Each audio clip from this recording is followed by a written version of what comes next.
को कोटि कोटि वंदन। बोधिसत्व बाबा साहब को नमन। परम श्रद्धेय भंते डॉक्टर करण राहुल जी को सादर वंदामि। भिक्खु संघ को सादर वंदामि। सभी साथियों को नमो बुद्धाय। जय भीम। साथियों, जैसे डॉक्टर साहब ने बताया है, थोड़ा रिकैप भी किया है कि आज उसी कड़ी में हमारा ये तीसरा वक्तव्य है। तो मुक्ति कौन पथे, बहुत ही महत्वपूर्ण भाषण। और जैसे जैसे हम इसको पढ़ रहे हैं, इसकी गहराई में जा रहे हैं, तो बाबा साहब की विद्वत्ता के आगे अपने आप ही मन नतमस्तक होता है कि बीमारी की जड़ को ढूंढ निकालना और एक एक चीज को, पॉइंट को खोजना कि समस्या कहाँ पे है। एक छोटे छोटे बिंदु को भी उन्होंने नहीं छोड़ा इसमें, और उस सभी को स्पष्ट करते हुए अपने समाज को आह्वान किया है कि जो हमारी गुलामी की जो व्यवस्था है सारी, जिसमें हमें गुलाम रखा गया है, उसका जो आधार है, उसकी जो जड़ें हैं, धर्म में है। इसके अलावा किसी और जगह पे नहीं है। और जो जाति व्यवस्था है, ये बेसिकली कहने को दिखता है कि ये सामाजिक समस्या है, लेकिन ये मानसिक समस्या है। Caste is not a social problem, it's a mental problem, Baba Saheb कहते हैं। तो इस बात को उन्होंने बहुत ही स्पष्ट करने की बात की है। और जहां ही जाति आ जाती है, वहीं एक क्रूरता पैदा हो जाती है समाज में हमारे लिए। वहां पे एक भेदभाव, वहां पे एक असमानता की व्यवस्था वो शुरू हो जाती है। तो आज हम पन्ना नंबर 25 पे अछूत समाज के संगठन और धर्म परिवर्तन की बात करेंगे। तो साथियों, यहाँ पे बाबा साहब अपनी बात रखते हुए कहते हैं कि छुआछूत अस्पृश्यता निवारण का आजकल जो आंदोलन चल पड़ा है, उस आंदोलन पर इस तरह का कटाक्ष किया जाता है कि अछूत वर्गों में जिन भिन्न भिन्न जातियों को शामिल किया गया है, उन जातियों में भी आपस में जाति भेद का व्यवहार किया जाता है, छुआछूत का व्यवहार किया जाता है। महार, चमार, मांग इत्यादि जातियां एक दूसरे का छुआ भोजन ग्रहण नहीं करती हैं। इसी तरह महार, चमार, मांग जाति भंगी जाति से अस्पृश्यता का व्यवहार करती है और भंगी जाति के आदमी को छूने से परहेज करती है। इस तरह जाति भेद और अस्पृश्यता का पालन करने वाली छूत जातियों के लोगों को, उच्च जाति के लोगों को आप जाति भेदों की दीवारें तोड़ दीजिए, अस्पृश्यता का व्यवहार त्याग दीजिए, ऐसे कहने का अधिकार नहीं है। ऐसा प्रश्न बार बार पूछा जाता है। आप लोग आपसी जाति भेद और अस्पृश्यता को पहले समाप्त करें, फिर हमारे पास न्याय मांगने आओ। इस तरह की चालाकी से परिपूर्ण सलाह उन्हें दी जाती है।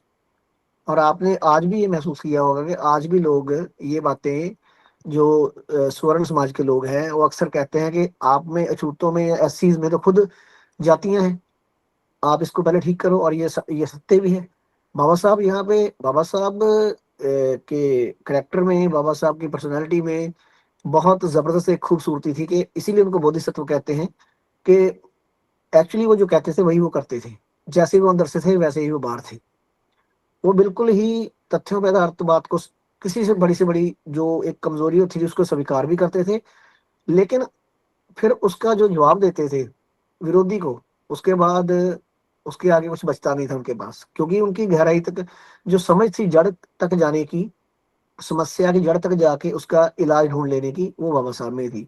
और ऐसा उनसे पहले हमारे बहुत सारे महापुरुषों ने किया, जिनमें तथागत बुद्ध से लेके हम उनसे, उनके जो गुरु फूले हैं उनकी बात करें, तो उन्होंने भी उस पर काम किया। लेकिन बाबा साहब ने और तथागत ने जो प्योरिटी दी, वो मुझे लगता है कि किसी और ने नहीं दी। ऐसा मेरा मानना है।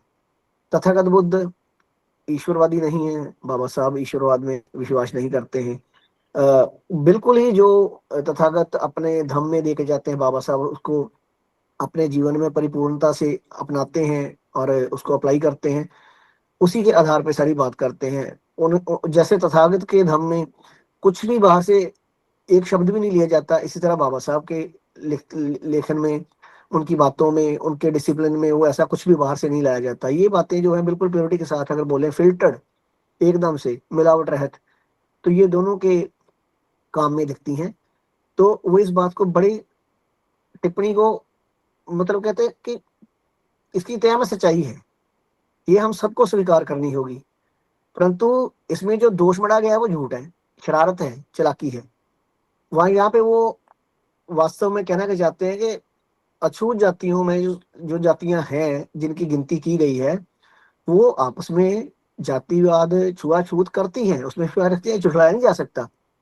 और इस ये बात स्वीकार लेने पर भी इस अपराध के लिए वे जिम्मेवार हैं, ये कहना पूर्ण रूप से झूठ है। जाति भेद जो जातियां हैं, वर्ण व्यवस्था है या छुआछूत है, उसका निर्माण जो है अछूत लोगों ने नहीं किया है। ये सब कुछ जो बनाया है उच्च वर्ण के हिंदुओं ने द्वारा किया गया है। तो इसका अगर इसकी जो नींव रखी है, किसने रखी है? जिसने सिस्टम को बनाया है वो किसके ग्रंथों में है? जिसने इसको बनाया है, जिसने इसकी नींव रखी है, जिसने इसका पालन करना शुरू किया और उसको देख के उन्होंने पालन करना शुरू किया, तो वास्तव में दोषी कौन होगा? तो ये इस बात को बड़े अच्छे से वो समझा देते हैं कि जाति भेद और अस्पृश्यता का पालन पोषण उच्च वर्णीय हिंदू ने किया है और उसे बढ़ावा दिया है। ये बात अगर सत्य है तो फिर जाति भेद और अस्पृश्यता की रूढ़ी परंपरा की जिम्मेवारी स्पृश्य स्वर्णों के हिंदुओं को स्वीकारनी होगी। अछूत वर्ग को दोषी नहीं माना जा सकता। अछूत लोग जाति भेद और अस्पृश्यता का छुआछूत का पालन करने में केवल उनको उनका अनुकरण करते हैं, उनको फॉलो करते हैं। उन्होंने बनाया नहीं है लेकिन उनको मानना पड़ता है क्योंकि उन्होंने उन पर थोपा है। तो वो भी उस बीमारी से ग्रस्त हो गए। जो विषाणु है उन्होंने फैलाया है समाज में, तो उसी बीमारी से वो भी ग्रस्त हैं, लेकिन दोषी वो है जिसने उस बीमारी को फैलाया है। तो ये गलत पाठ पढ़ाया जा रहा है कि वो दोषी है, कि ये तर्क की कसौटी पे बिल्कुल भी बात सही नहीं है। जिन कारणों से छुआछूत और जाति भेद जैसी बुराई अपने समाज में प्रवेश कर गई है, उन कारणों के लिए जिम्मेवार ना भी हो तो भी हमें जाति भेद और छुआछूत है उसके उसका धिक्कार ना कर वह जिस प्रकार के हैं उसी तरह रहने देना अपने लिए ठीक नहीं है। मतलब यहाँ पे बाबा साहब एक बात फिर इशारा करते हैं कि मैं हमने ये स्पष्ट कर दिया है कि देखिए, पहली बात तो कि हम में जाति जाति भेद है, हम में वो बीमारी है, वो हम भी संक्रमित हैं उसी बीमारी से जो जो उन्होंने हमारे समाज में फैलाई है। लेकिन ये दोष देना कि हमने पैदा की है, हम इसके दोषी हैं, ये बात बिल्कुल ही गलत है। और वहां यहाँ पे आके तीसरी बात फिर कहते हैं कि अब हम इस बीमारी से ग्रस्त हैं, इससे सबसे ज्यादा नुकसान हमें हो रहा है और हमारे विरोधी को फायदा होता है, हमें पूरी तरह नुकसान होता है। तो वो कहते हैं कि ये जो छुआछूत है, ये जो जाति भेद है, चाहे इसके लिए हम जिम्मेवार नहीं है, उसे नष्ट करने की बड़ी जिम्मेवारी हम पर है, क्योंकि बीमारी सबसे ज्यादा हमें तंग कर रही है। हमारी प्रॉब्लम है, हमारे जीवन का जो भी विकास है रुका हुआ है। तो इस विकास को दोबारा चलाने के लिए जरूरी है कि हम इस बीमारी को खुद खत्म करें। ये जिम्मेवारी आप सबने समझी है, इसकी इसकी मुझे संतुष्टि है, पूरा पूर्ण पूर्ण विश्वास है। वो कहते हैं कि मुझे इस बात का पूर्ण विश्वास है कि महार जाति में एक भी नेता ऐसा नहीं होगा जो कहेगा जाति भेद का पालन करो। इसकी यदि तुलना करनी हो तो वह नेताओं के बीच ही की जानी चाहिए। महार समाज का शिक्षित वर्ग और ब्राह्मणों के शिक्षित वर्ग में यदि तुलना की जाए तो महारों का शिक्षित वर्ग जाति भेद की दीवार ढाने के लिए अधिक उत्सुक है। ये बात यहाँ से स्पष्ट होती है कि जो पिछले 7 महीने जब बाबा साहब घोषणा करते हैं 1935 में, 13 अक्टूबर 1935 को, कि मैं हिंदू जन्मा ये मेरे बस में नहीं था, लेकिन मैं हिंदू मरूंगा नहीं ये मेरे बस में है। तो उसके बाद लगातार महारों ने अपने छोटी छोटी मीटिंग्स करके लोगों को तैयार किया, उनको जागृत किया कि हमें ये जाति भेद को खत्म करना है, जाति को तोड़कर हमें धर्म परिवर्तन की तरफ जाना है और जाति को पूर्ण विनाश करना है। तो उसका जो छोटा सा एग्जाम्पल बाबा साहब यहाँ देते हैं कि महारों का कोई भी नेता इस बात का समर्थन नहीं करता है अभी समाज में जाति भेद रहना चाहिए। हमें आपस में जातियों में जो महार है और जो चमार है, ये आपस में वाल्मीकि है, भंगी है, ये जो है ये आपस में जो करते हैं, ये बिल्कुल इसके समर्थक नहीं है। ये खत्म होना चाहिए सिस्टम। कि ये दूसरी तरफ स्वर्ण कभी भी इस बात का समर्थन नहीं करते कि ये खत्म होना चाहिए, चाहे वो पढ़ा लिखा भी हो।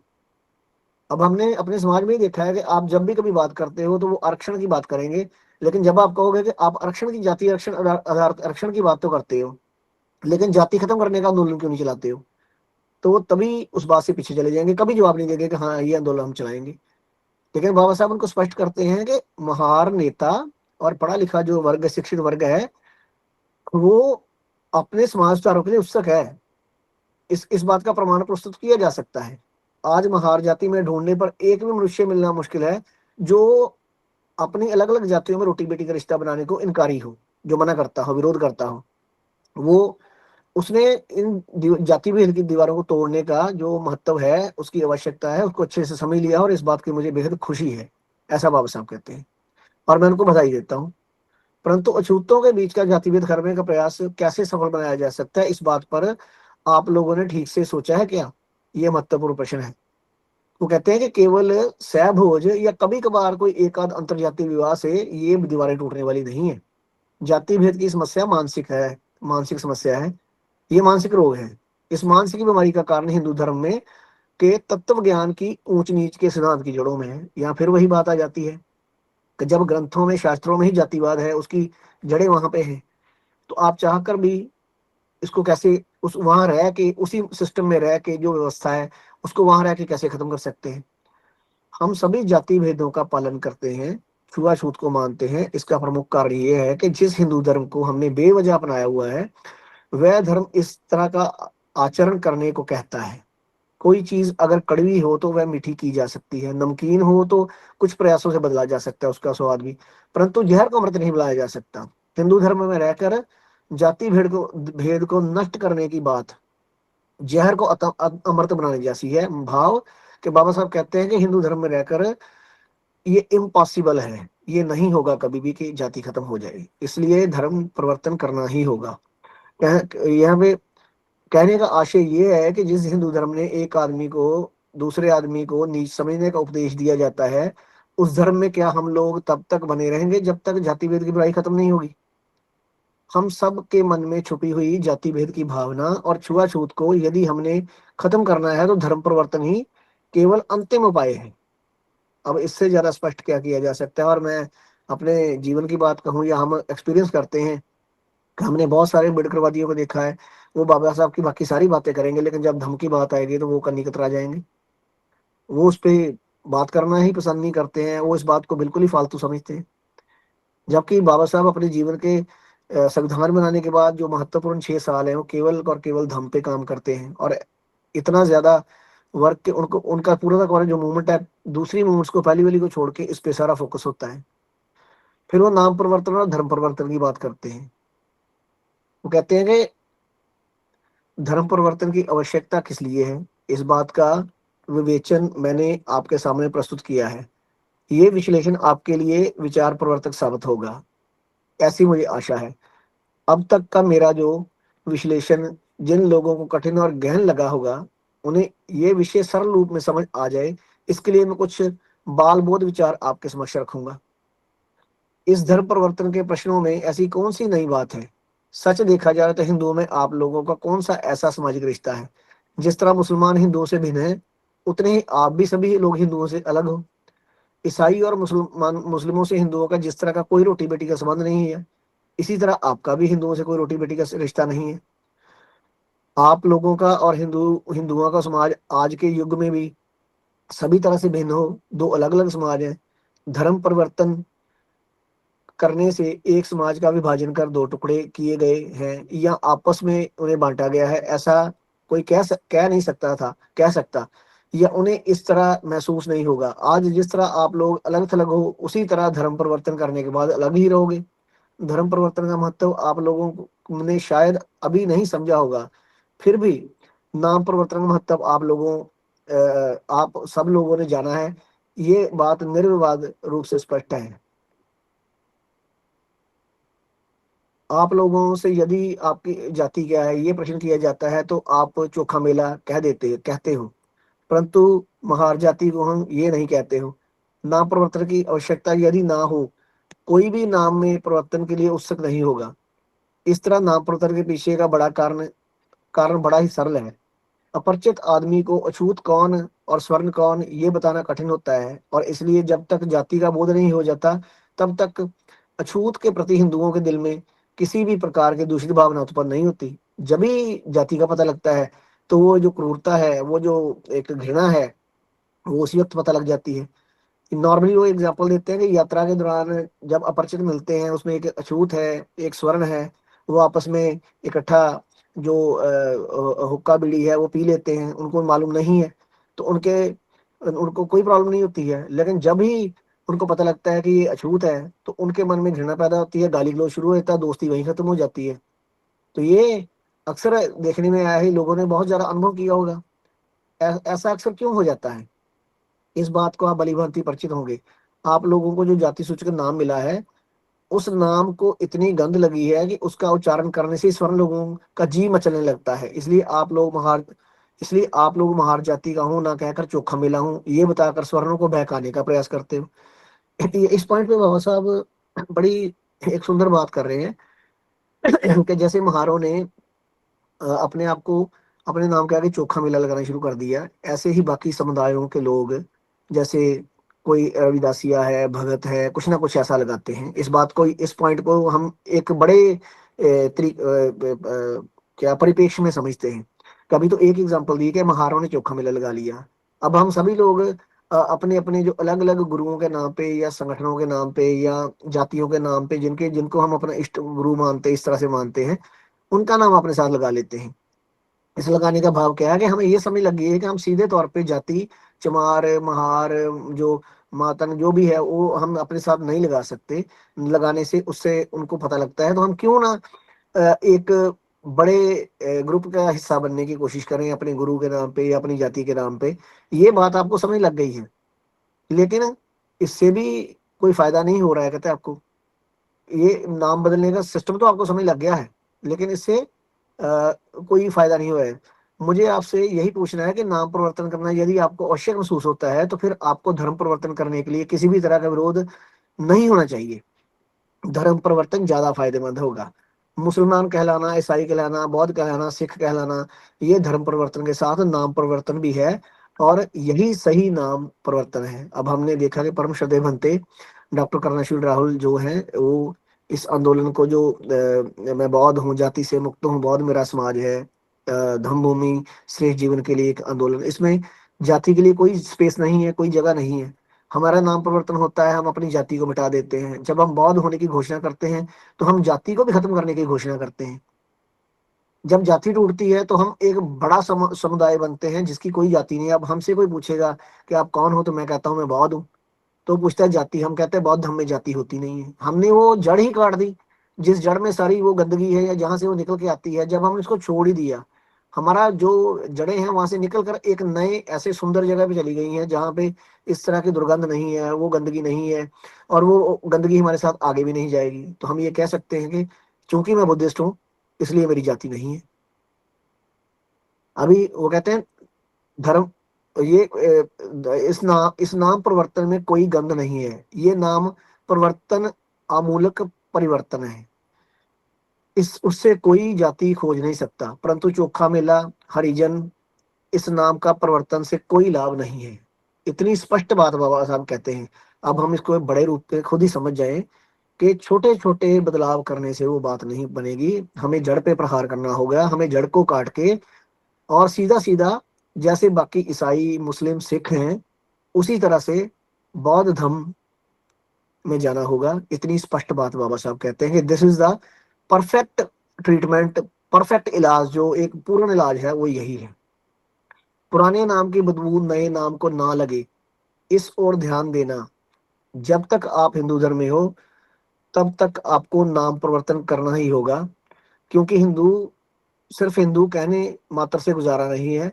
हिंदू कोई मनुष्य है ऐसा कोई पहचानता ही नहीं है। महार चमार कहने मात्र से कोई हल नहीं होगा, क्योंकि उस नाम के उच्चारण मात्र से कोई भी पास आएगा नहीं। इस उस तरह बीच में लटके रहने से बेहतर है कि आज ये नाम, कल दूसरा कोई अन्य नाम, ऐसा तब तक नाम परिवर्तन करते रहने से अच्छा है कि एक बार धर्म परिवर्तन करके हमेशा हमेशा के लिए नाम परिवर्तन कर लेना चाहिए। ये मेरा आपसे अनुरोध है। बिल्कुल स्पष्ट बाबा साहब ने अपनी बात कह दी है कि धर्म परिवर्तन और नाम परिवर्तन साथ साथ करके एक परमानेंट जो मुक्ति का रास्ता है, जो हल है, उसको कर लेना चाहिए। अब कहते हैं विरोध करने वालों की भूमिका। अब जो विरोधी व्यवस्था है, वो बहुत शरारती है, बहुत समझदार भी है अपने मामले में। मैं समझदार तो नहीं कहूंगा उसको, मैं बोलूंगा कि शातिर है, चालाक है, या उनको इस बात की समझ लग जाती है कि अब ये व्यवस्था टूटेगी तो हम कमजोर हो जाएंगे, तो ये व्यवस्था बनी रहे, इनको रोकना कैसे है। तो वो उसका दुष्प्रचार जो है शुरू कर देते हैं, अपना अनीति का काम जो होता है उसको, अपनी अनीति को लगाना शुरू कर देते हैं। तो वो क्या कहते हैं, कहते धर्म परिवर्तन का आंदोलन आरंभ हो जाने के पश्चात अनेक लोगों ने इस आंदोलन के विरोध में कई बातें कही हैं। उनकी आलोचना में कितनी सच्चाई है इस पर विचार करना आवश्यक है। कुछ हिंदू लोग धार्मिकता के ढोंग की आड़ लेकर आप लोगों को बता रहे हैं कि धर्म कोई उपभोक्ता वस्तु नहीं है कि जब तक उसे हर रोज की तरह सूट बूट की तरह बदला जाए। कहते ये कोई ऐसा नहीं है कि यूज करने की चीज है कि आज आपने एक कपड़ा पहना है, कल दूसरा पहन लिया, कल तीसरी कमीज पहन ली। तो इस तरह से बदल नहीं सकते हैं, एक बार जिसमें पैदा हो गए हो गए। इसी तरह से लोग बहुत सारे गुरु भी जो बने हैं, हम देखते हैं जो आश्रम चलाते हैं, डेरा चलाते हैं कि एक बार गुरु दक्षिणा, क्या गुरु दीक्षा ले ली तो अब आप छोड़ नहीं सकते हो, अब छोड़ोगे तो पाप लगेगा। ये सब फंसाने के और उसको एक मानसिक गुलामी, मानसिक गुलाम बना के रखने के सारे प्रयोजन है। ऐसी कोई भी चीज नहीं है जो परमानेंट इस तरह की होती है। जब तथागत ही कहते हैं कि कुछ भी जो है वो परमानेंट नहीं है, सब कुछ परिवर्तनशील है, तो ये बातें क्यों नहीं परिवर्तनशील हो सकती। जो चीज खराब है, अब पता लगता है कि कोई चीज खाने से बीमारी लगती है, सेहत खराब होती है, तो उसको क्यों नहीं छोड़ा जा सकता जब पता लग जाए। ऐसी बहुत सारी दवाइयां आती हैं जो पहले आती हैं फिर विड्रा कर ली जाती हैं कि इससे बॉडी को हार्म भी होता है, ज्यादा नुकसानदायक है, इसके लिए विड्रा कर लो, इसको छुड़ा दो, ये नहीं देंगे। तो दवाई पहले दे दी, उससे इलाज भी कर लिया, जब पता लगा इसके हानि ज्यादा होती है तो उसको वापस ले लिया। तो यदि ये हो सकता है तो ये क्यों नहीं हो सकता है जो बीमारी हमें सदियों सदियों से गुलाम बना के रख रही है उसे छोड़ा क्यों नहीं जा सकता। लेकिन उनको पता है कि यदि ये छोड़ देंगे तो हमारी गिनती कम होगी, तो हम जिस तरह हर हर फील्ड में जो जितने के जितनी उनके जो उनकी संपन्नता है, उनका जो ताकत है वो उसी सिस्टम में जुड़ी है, तो वो कभी नहीं चाहेंगे। इसीलिए मैं कहता हूँ कि वो आपके आरक्षण का विरोध करेंगे, जाति आधारित का, लेकिन जाति का विरोध कभी नहीं करेंगे किसको तोड़ो। तो बाबा साहब कहते हैं उनको क्यों कोई जरूरत है, प्रॉब्लम तो आपकी है, इस बात की जिम्मेवारी हमें उठानी है, हमें तोड़नी है। तो फिर कहते हैं धर्म इस तरह बदला नहीं जा सकता, बार बार कपड़ों की तरह। जिस हिंदू धर्म को नकार कर आप दूसरा धर्म अपनाने जा रहे हो, तो क्या आपके पुरखे जो इतने दिनों तक हिंदू धर्म में रहे, क्या वे सभी मूर्ख थे। देखो अब कहाँ पे चोट करते हैं लोग, क्योंकि व्यक्ति अपने बुजुर्गों का सम्मान करता होता है, तो फिर वो फंसाते कहाँ पे आके हमको, वो उनका उनका हवाला देते हैं, कोई भी जगह नहीं छोड़ते हैं कि चलो अब इस तरह से ये इमोशनल ब्लैकमेलिंग शुरू कर दो कि आपके बुजुर्ग तो थे। अब हमारे बुजुर्ग तो बाल विवाह भी करते थे, हमारे बुजुर्गों के समय में तो सती प्रथा भी थी। तो क्या हम माने कि वो बाल विवाह ठीक है। आज के समय में कोई बाल विवाह करेगा अपने बच्चे का, कोई सती प्रथा करेगा, क्या सही बोलेगा उसको। तो यदि वो बातें उनके समय में गलत थी और उन्होंने उनको अपना लिया, और उनकी अज्ञानता कह लो या उस सिस्टम की अज्ञानता कह लो जो उन पर थोपी गई, उनका दोष तो नहीं है, उनको अज्ञानी रखा गया। उनके पास से कोई सामर्थ्य था ही नहीं, एजुकेशन नहीं थी। तो क्या जो गलती मेरे बुजुर्गों ने किया मुझे करनी जरूरी है कि उसको ठीक करना जरूरी है। ये किस समाज में, दुनिया के किसी देश में, किसी समाज में ऐसा चलता है क्या। चर्च ने गलीलियो को जला दिया तो वो 400 साल बाद माफी मांगते हैं कि हमें गलती की। वो ठीक कहता था कि धरती सूर्य के इर्द गिर्द घूमती है, सूर्य नहीं घूमता है। कनाडा की गवर्नमेंट कामागाटा मारू जहाज वाले को ना रुकने, ना उतरने देने, ना जगह उनको अपने जगह ठहराव ना देने की वजह से कई सालों बाद माफी मांगती है। अब कुछ दिन पहले आप एक खबर पढ़ रहे हैं कि नेपाल के नए प्रधानमंत्री ने, जो वहां पे अछूत लोग हैं या दलित हैं, जो उनको उनके उनके साथ हुए दुर्व्यवहार के लिए माफी मांगनी है, पार्लियामेंट में माफी मांगने की बात की है। तो क्या ये बात कभी भारत के संदर्भ में की जा सकती है, हिंदू समाज के मामले में की जा सकती है कि कभी वो भी माफी मांगेगा कि उन्होंने सदियों सदियों तक इतनी प्रताड़ना, इतना अत्याचार अपने ही भाइयों पर, जो उनको अपने हिस्सा बोलते हैं, बताते हैं कि हिंदू हैं ये, उन्हीं पे किया है, जबकि वो उन्हीं के धर्म के हैं। तो ऐसा कभी होगा, इसकी आशा कर सकते हैं। तो यदि ऐसा नहीं होता है तो फिर आप उस धर्म को, समाज को किस तरह से देखेंगे, ये हमारी जिम्मेवारी बनती है। फिर हमें उसके साथ क्या करना है ये भी हमारी जिम्मेवारी का बनती है।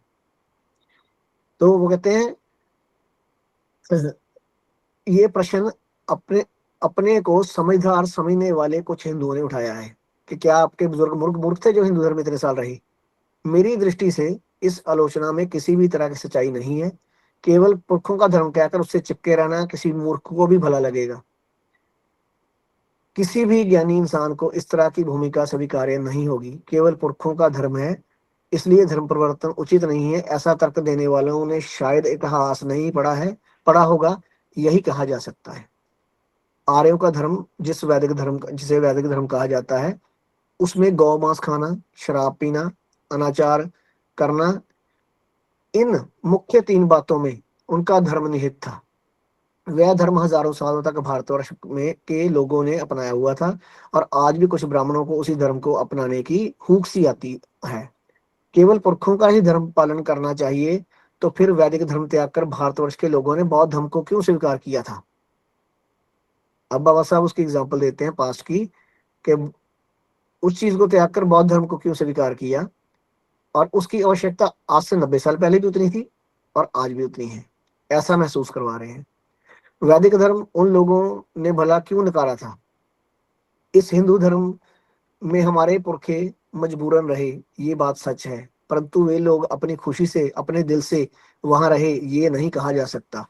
वो उस वक्त की वर्ण व्यवस्था के शिकार थे। वो राज कायम था उस वक्त, और उसके कारण वो देखिए कि ब्राह्मण पढ़ता है कि क्षत्रिय युद्ध करना कर सकता है, बनिया वैश्य व्यापार करना चाहिए, शूद्रों को सेवा करनी चाहिए। इस तरह का नियमबद्ध जो जीवन क्रम का सृजन किया गया था, इस अंधे कानून में शूद्र विद्या वंचित थे, धन दौलत से वंचित थे और रोटी कपड़ा से वंचित थे। इस तरह की विपन्न अवस्था में हमारे पुरखों को जीवन यापन करना पड़ा। उन्होंने ये धर्म अपनी खुशी से स्वीकारा होगा, ऐसा कोई भी बुद्धिमान आदमी कह नहीं सकता। हमारे पुरखों को इस कट भरे धर्म के विरोध में बगावत करना मुमकिन नहीं था। क्यों? इस बात पर भी ध्यान देना आवश्यक है। उन्हें विद्रोह करने के अवसर प्राप्त थे, और उन्हें यदि विद्रोह ना किया होता तो ये धर्म वे खुशी से स्वीकार किए थे, ऐसा कहा जा सकता था। परंतु सही चीज की छानबीन करने से पता चलता है कि छुटकारे के सारे प्रयास विफल हो जाने के उपरांत ही उन्हें उस धर्म में मजबूरन रहना पड़ा था। ये बात निर्विवाद रूप से सामने आती है। इस दृष्टि से यदि हम अवलोकन करें, तो ये हिंदू धर्म हमारे पुरखों का धर्म ना होकर उन पर जोर जबरदस्ती से थोपी हुई गुलामी है। इस गुलामी से छुटकारा पाने का कोई भी माध्यम उन्हें उपलब्ध नहीं था, इसलिए उन्हें इस गुलामी के विरोध में विद्रोह करना संभव नहीं हो सका, और परिणाम स्वरूप गुलामी को ही अपने जीवन यापन करने में मजबूर होना पड़ा। इसलिए उन्हें दब्बू कहकर दोषारोपण नहीं किया जा सकता। उनके प्रति करुणा की हर कोई उनके प्रति करुणा ही हर कोई व्यक्त करेगा, परंतु इस युग की पीढ़ी पर उस तरह की जुल्म ज्यादती भी संभव नहीं है। अब वक्त बदल चुका है, बाबा साहब कह रहे हैं, मॉडर्नाइजेशन आ रही है, लोग पढ़ रहे हैं, बदलाव आ रहा है, तो अभी इस युग की पीढ़ी पर उस तरह की जुल्म ज्यादती भी संभव नहीं है। अंग्रेजों का समर्थन प्राप्त था, उन्हें हर तरह की आजादी है।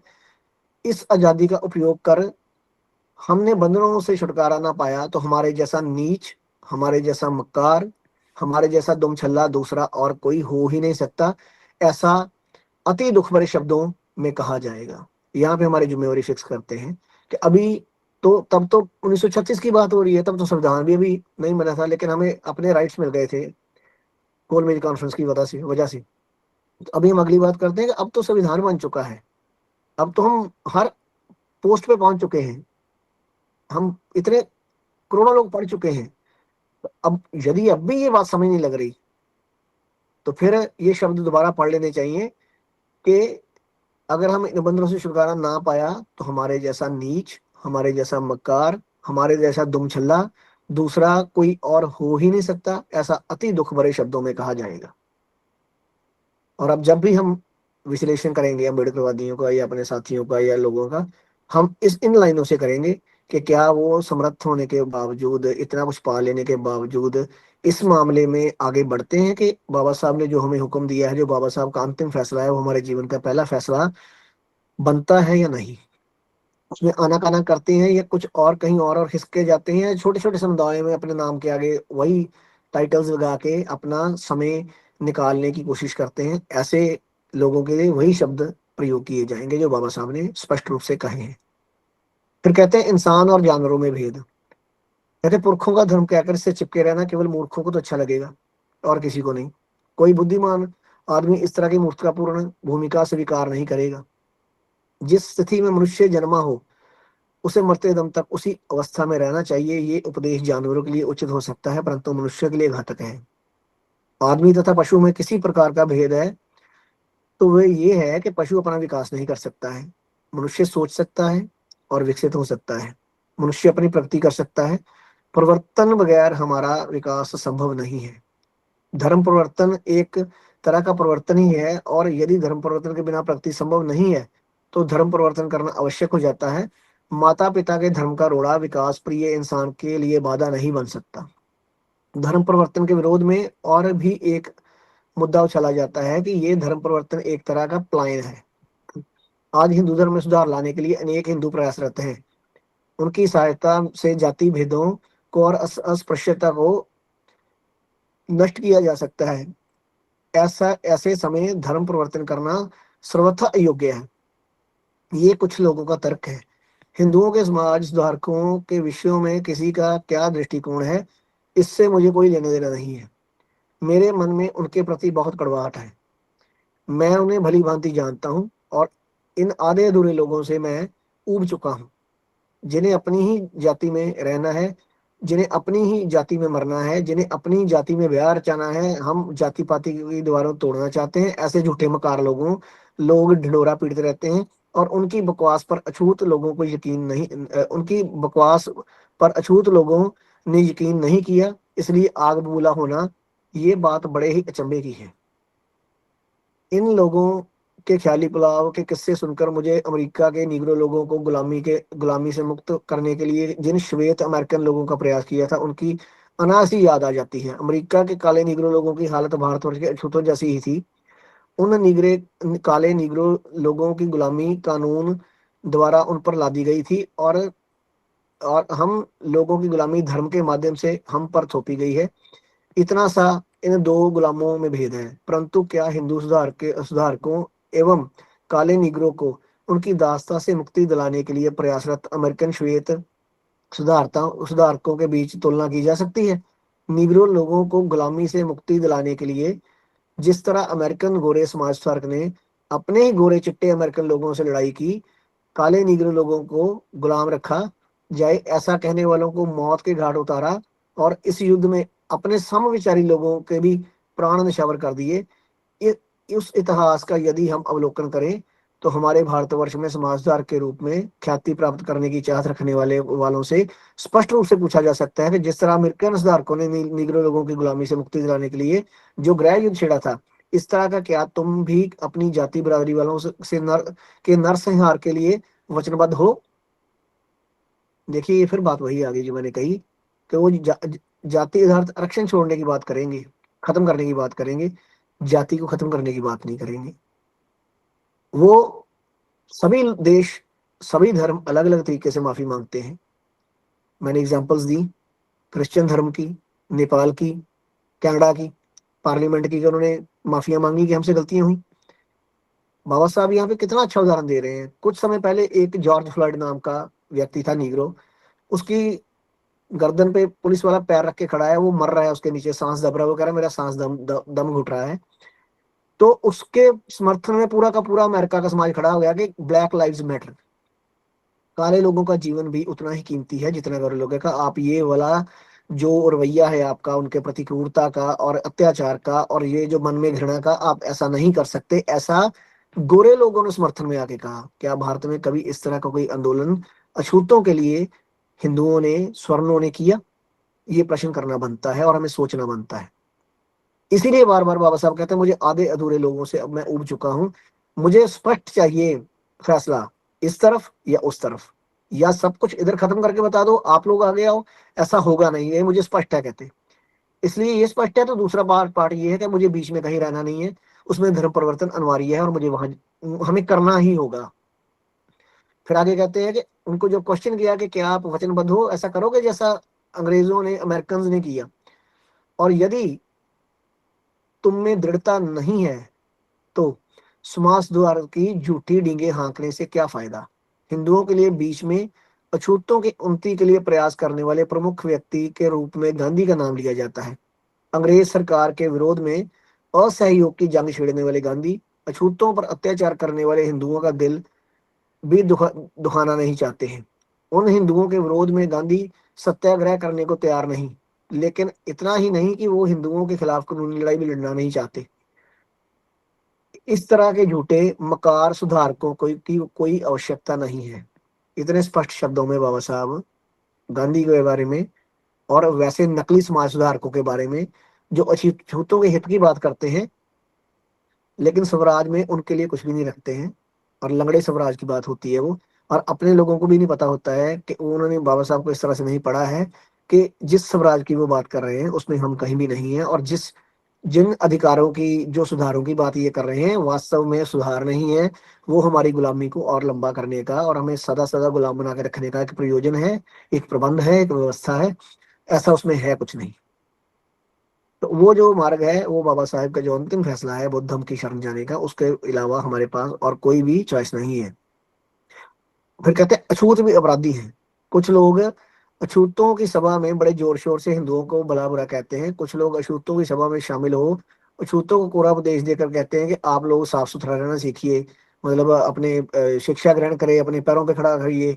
तो अगर निष्पक्ष रूप से देखा जाए तो असली गुनहगार स्वर्ग कहे वाले हिंदू ही हैं। क्यों? क्योंकि उन्होंने उनको कोई राइट ही नहीं दिया। सिस्टम वही है, उनके उन्होंने वो हायरार्की बना के रखी है, जो ऊपर से लेकर नीचे तक वर्ण व्यवस्था है वो बना के रखी है। तो जब ये सब कुछ रहेगा तो वो कहाँ से हासिल करेंगे? तो फिर या परंतु उन स्वर्ण हिंदुओं में ही रहकर आप लोग अपनी लड़ाई जारी रखें, आप और हम मिलकर कामयाबी हासिल करेंगे। इस तरह की बकवास करने वाले समाज धारकों को दो बातें याद दिलाना आवश्यक है। कहते हैं बीते विश्व युद्ध में एक अमेरिकन और एक ब्रिटिश आदमी के बीच जो बातचीत हुई वो मैंने पढ़ी।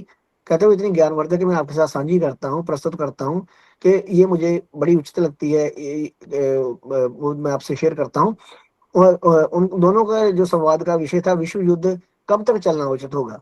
तो कहते हैं भी अमेरिकन के प्रश्न का जवाब देते हुए ब्रिटिश आदमी ने बड़ी डींगे हाँकते हुए कहा कि ये युद्ध तब तक चलना चाहिए जब तक आखिरी फ्रांसीसी ना मारा जाए। जो आखिरी फ्रेंच इंसान है उसको जब तक खा मार नहीं देते तब तक ये युद्ध चलना चाहिए, इतना युद्ध लंबा चलना चाहिए।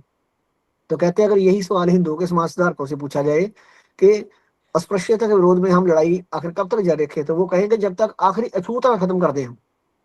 वो अस्पृश्यता खत्म नहीं करेंगे, वो अछूतों को खत्म करने की बात करेंगे। तो मुझे इसका आशय ये महसूस होता है कि अंतिम अछूत खत्म होने तक वे जंग जारी रखेंगे।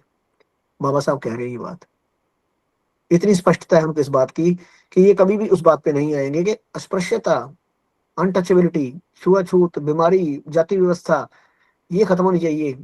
क्यों खत्म करेंगे? जो व्यवस्था किसी को सूट करती है, जो जिस किसी का घर भरती है, वो उसको क्यों छोड़ेगा? लेकिन जिसका घर खाली करती है उसका रोल क्या बनता है ये समझना उसको होगा। दूसरों के गर्दन पर हाथ रखकर युद्ध पर निकले सैनिक से विजय की आशा रखना व्यर्थ है। ये आप भी भली भांति समझ सकते हैं। हमारी जंग में जब हमें ही मौत आनी है तो फिर नाहक ही गलत जगह युद्ध हम क्यों करें? जहाँ कन्फर्म है कि हमारी मौत है, फिर वहां युद्ध ही क्यों करेंगे? हिंदू समाज का सुधार हमारा ध्येय नहीं और ना ही हमारा कार्य है।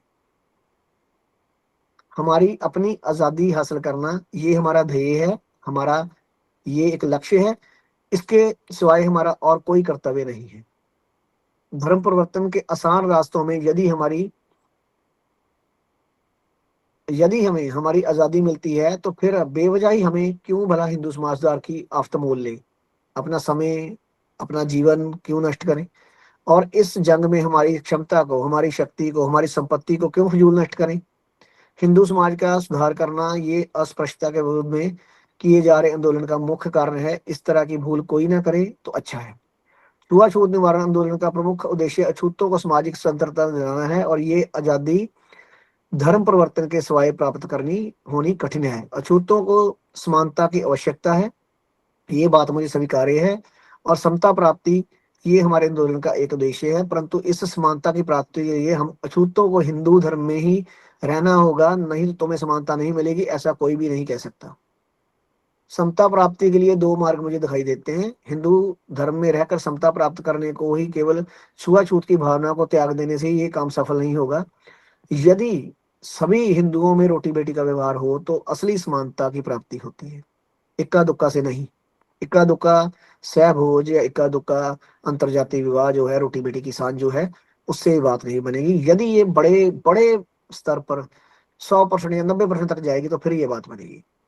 इसका सीधा सरल आशय ये है कि चातुर्वर्ण्य व्यवस्था खत्म होनी चाहिए और ऊंच नीच के भेद का अंत होना चाहिए, ब्राह्मण श्रेष्ठ के सिद्धांत का अंत होना चाहिए।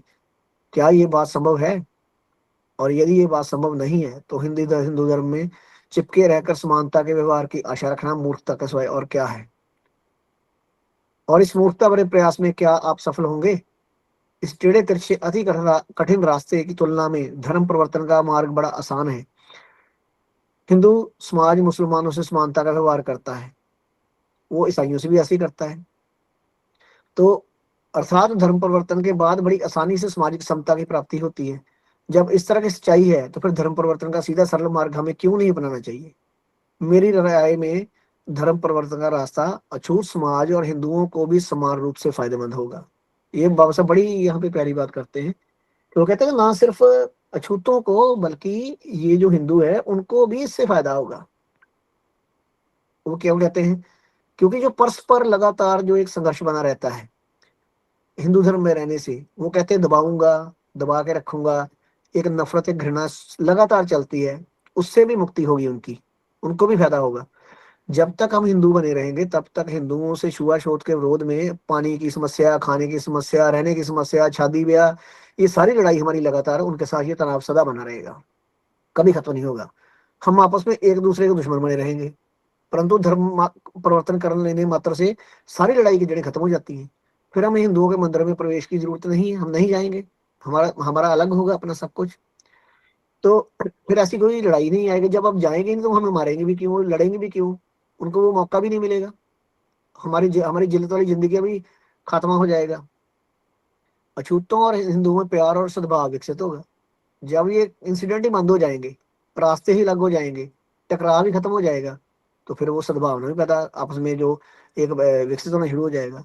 आज मुसलमान और ईसाई समाज के आप हिंदुओं के साथ रिश्ते कैसे हैं, इस पे ध्यान दीजिए। वो भी उनके मंदिरों में नहीं जाते हैं, अछूत भी नहीं जाते हैं। वो उनके नहीं जाते हैं, वो उनके नहीं जाते हैं, हमें वैसे अलाउड नहीं है जो अछूतों को। तो उनमें भी रोटी बेटी की सांझ नहीं है, इनमें भी नहीं है। लेकिन इसके बावजूद भी मुसलमानों और ईसाइयों लोगों के से हिंदुओं की आपसी सद्भावना है, लेकिन अछूतों के साथ वही घृणा है। तो वो करते हैं कि परंतु इस सद्भावना का अछूतों और हिंदुओं में अभाव है। ये जो मुख्य भेद है उसका प्रमुख कारण वही है कि हम अछूतों को हिंदू धर्म में रहने के लिए हिंदुओं के सामाजिक अधिकारों के लिए लड़ाई लड़नी पड़ती है। परंतु मुसलमान और ईसाई द्वारा हिंदू धर्म का त्याग करने से हिंदू लोगों के से धार्मिक एवं सामाजिक अधिकारों के लिए संघर्ष करने में कोई आवश्यकता नहीं रह जाती है। मतलब कि जो कारण है धर्म छोड़ते ही खत्म हो जाता है। वो जो बार बार रोज रोज लड़ाई लड़ने का सिस्टम है वो खत्म हो जाता है। किसके कारण? धर्म छोड़ने से, परिवर्तन करने से। ईसाइयों को और मुसलमानों को वो लड़ाई नहीं लड़नी पड़ती है वहां पे अधिकार देने की। लेकिन उसी एक व्यवस्था में रह के अछूतों को लड़ाई बार बार रोज रोज लड़नी पड़ती है, प्रताड़ित होना पड़ता है। या वो जलील होंगे या वो लड़ेंगे, दो ही बातें। तो ये परस्पर संघर्ष जो है इसको खत्म करने का तरीका क्या है? दोनों के लिए जो फायदेमंद है कि वो अपना धर्म परिवर्तन करें, अछूत। दूसरी बात यह है कि हिंदू समाज में उनके लिए किसी भी तरह का समाजी अधिकार नहीं है। रोटी बेटी का रिश्ता नहीं होने के बाद भी हिंदू उन पर उन लोगों से असमानता का व्यवहार नहीं करते। धर्म परिवर्तन करने से यदि समता की प्राप्ति हो सकती है, धर्म परिवर्तन से के द्वारा यदि हिंदू और अछूतों में सद्भावना का विकास हो सकता है, तो फिर समता का सरल और सुखमय मार्ग अछूतों को क्यों नहीं स्वीकारना चाहिए। इस तरह से यदि हम देखें तो धर्म परिवर्तन द्वारा सच्ची समता की प्राप्ति होगी। धर्म परिवर्तन का रास्ता कदापि पलायन का रास्ता नहीं है, ये तो बुद्धिमत्ता का रास्ता है। धर्म परिवर्तन की सोच में एक और बाधा खड़ी की जाती है। छुआछूत की जिंदगी से तंग आकर धर्म परिवर्तन करने में कुछ भलाई नहीं है, इस तरह का तर्क हिंदू लोग देते हैं। कहीं भी जाएं तो भी वहां भी जाति भेद है, ईसाई बने ईसाइयों में ऊंच नीच का भेद है, ऐसा हिंदू लोग कहते हैं। कहते हैं हम स्वीकार करते हैं कि ऐसा है कि भारतवर्ष के सभी धर्मों में ऊंच नीच की बीमक है। जहां कोई जाता है अपनी जाति साथ लेके जाता है, जिस धर्म में भी गया है उसमें मोस्टली जो है अछूत ही गए हैं, मुसलमानों और ईसाइयों में ऐसा कहते हैं। तो जो गए हैं वो अपनी जाति साथ लेके गए हैं। लेकिन वहां पे एक बुनियादी फर्क है हिंदुओं में, ईसाइयों में और मुसलमानों में, कि उनके शास्त्रों में, उनके ग्रंथों में, कुरान में, बाइबल में उनका उपदेश नहीं है उनके जो इष्ट हैं उनके गुरु का के इन जाति होना चाहिए। उनमें वो चीज उतनी बारीकी से उतनी जड़ें फैला नहीं सकती है, क्योंकि वहां पे वो जमीन नहीं है। लेकिन हिंदू धर्म की जमीन ही बुनियादी वर्ण आश्रम धर्म है। अगर हिंदू धर्म की नींव में से वर्ण आश्रम को हटा दें तो पूरा का पूरा धर्म क्लैप्स हो जाता है, वो सारी सारी व्यवस्था ही गिर जाती है। उसका नाम है वर्ण आश्रम धर्म। वर्ण का आश्रम मानना होगा, नहीं मानते हो तो हिंदू नहीं हो, मानते हो तो हो। तो यदि उसमें से जाति को हटा लेते हैं तो वो पूरा का पूरा सिस्टम ही क्लैप्स हो जाता है, वो बिल्डिंग ही गिर जाती है। तो कहते हैं सर्वप्रथम ध्यान वाली बात यह है कि मुसलमान और ईसाइयत में भी जाति भेद होने के बाद भी इस तरह का जाति भेद उन धर्मों का प्रमुख अंग है, ऐसा कोई नहीं कह सकता। आप कौन हो, इसका जवाब है मुसलमान हूँ, दूसरा कहता है मैं ईसाई हूँ, इतने पर्याप्त है, इसके आगे आप कौन हो ये पूछा नहीं जाता। लेकिन हिंदू धर्म में तो कुरबुलाहट शुरू हो जाती है, कि खुजली शुरू हो जाती है, एक बार बताने के बाद आप तीसरा सवाल सीधा ही आ जाता है कि आप कौन हो, जाति कौन सी है। आपका नाम पूछा जाता है, आप क्या काम करते हैं, आप कौन हो, तीसरा सवाल हर जगह पे होगा। लेकिन ये मुसलमानों और ईसाइयों में ये चीजें नहीं है, बौद्धों में नहीं है, सिखों में नहीं होंगी, क्योंकि ये उनकी बेसिक फिलॉसफी में उनके गुरुओं द्वारा, उनके इष्टों द्वारा ऐसा उनके धार्मिक किताबों में नहीं है। यहाँ कहते हैं परंतु किसी भी हिंदू को आप परंतु किसी भी हिंदू को आप कौन हो इस प्रश्न मात्र से मैं हिंदू हूँ ये जवाब प्राप्त नहीं होता है। इसके बाद जब बात जाति पे जाके समाप्त होती है तो फिर असली स्थिति ध्यान में आती है। सो इससे सहज स्पष्ट हो जाता है कि हिंदू समाज में जाति की प्रधानता है और मुसलमानों और ईसाई समाज में ऐसा जाति प्रमुख अंग नहीं है। तो हिंदुओं, फिर वो कहते हैं इसलिए हिंदुओं को हिंदू धर्म को समाप्त किए बिना जाति भेद को समाप्त करने की सफलता नहीं मिल सकती। हिंदू धर्म को खत्म किए बिना वो जो जो आश्रम वर्ण आश्रम धर्म है, ये सारा जो ऊंच नीच का भेदभाव है, ये बाकी धर्मों में उस तरह से नहीं है, स्वीकार्य नहीं है, लेकिन हिंदू धर्म का आधार यही है, इसलिए इसको खत्म किए बगैर ये पॉसिबल नहीं है। केवल धर्म परिवर्तन करने मात्र से क्या होगा, ऐसा आप लोग फिर वो ये भी कहते हैं कि केवल धर्म परिवर्तन करने से क्या होगा, आप लोग अपना आर्थिक और शैक्षणिक स्थिति को सुधारने का प्रयास कीजिए। अब आप बताइए कि हमारे लोग आर्थिक स्तर उनका काफी ऊंचा हुआ है नौकरी की वजह से, पढ़ाई लिखाई भी की है, लेकिन क्या उनके साथ जाति भेद खत्म हुआ? इतनी पढ़ाई लिखाई करने के बाद भी जाति भेद वहीं पे रहता है, तो फिर उनकी वो सलाह कहाँ तक ठीक है, इस बात को भी रिजेक्ट कर देते हैं।